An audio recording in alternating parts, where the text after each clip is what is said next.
د چاقې مېرمنې شرمګاه ډېر خوند لري که د وچې مېرمنې. سلام ګران لیدونکو، هیله ده چې روغ جوړ او د صحت جامې وپرتن وي. زه یو ځل بیا ستاسو په خدمت کې د یو نوي ویډیو سره حاضر یم. هیله ده چې د پام وړ مو وګرځېږي. تر هر څه دمخه باید یادونه وکړم، که زموږ چینل مو نه وي سبسکرایب کړی نو زموږ چینل سبسکرایب کړئ او په خوا کې ورسره د ګونګړي نشان ووهئ. مننه. د چاقې مېرمنې شرمګاه ډېر خوند لري که د وچې مېرمنې. لکه څنګه چې اکثره خلک په دغه نعمت باندې نه دي اخته، خو اکثره بیا په دې نعمتونو باندې ډېر اخته دي. خو په دې نعمت کې هم بیا دوه ډیزاینه دي، یو چاقه مېرمنې، یو هم هغه ډنګرې یا وچې مېرمنې. یو داسې سوال چې د ډېرو خلکو په ذهن کې ګرځي چې زه باید څنګه مېرمن وکړم. د ډېرو اکثرو بیا داسې ذوق وي چې هغه د چاقو مېرمنو ډېر شوقیان وي، او بیا ډېر بیا داسې وي چې وچې مېرمنې یا هم تنکۍ وچې لاغرې چې ورته وایي هغه مېرمنو شوقیان وي. د دې لپاره چې زه تاسو په دې پوه کړم چې هغه خلک چې تر اوسه پورې یو هم نه دی څکلی، کولی شي داسې ځان پوه کړي.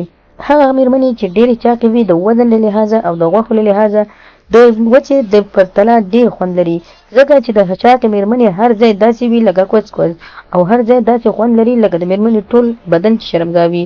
او د وچې مېرمنې بیا داسې پرتله د چاقې مېرمنې بیا دومره کم خوند لري چې د هغې تر خونده پورې رسېدلی نه شي، ځکه هغه مېرمنې چې ډېر د بدن له لحاظه وچې وي ټول هډوکي ګرځېدلی وي، او کله چې د کوروالي پر مهال د خاوند سره یوځای شي نو بیا ټول لرګي وي، او خاوند ته یې هر بدن او هر ځای لکه د لرګیو په شانتې ورچوخېږي او درد کوي. که غواړئ چې خپل ژوند مو برابر کړئ نو تاسو کولی شئ په خپل ژوند لپاره د ژوند ملګري داسې انتخاب کړئ چې ستاسو د سترګو او د بدن خوښوي، یعنې په سترګو مو هم ښه ولګېږي او په زړه مو هم ښه ولګېږي. یعنې اکثره ټیم کې داسې ښځې دي چې د بدن له لحاظه ډېرې چاقې وي. باید هغسې شخص ځان ته انتخاب نه کړو، ځکه چې واده نه مخکې دا دومره چاقه وي، خو چې کله دا کوتک وخوري نو بیا به څومره چاقه وي.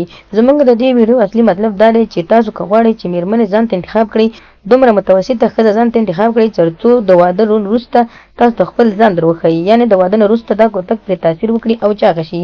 یعنې ډېره وچه هم نه او نه ډېره هم چاقه، متوسطه ښځه چې د واده نه وروسته په خپله بدن بیا پرېږدي.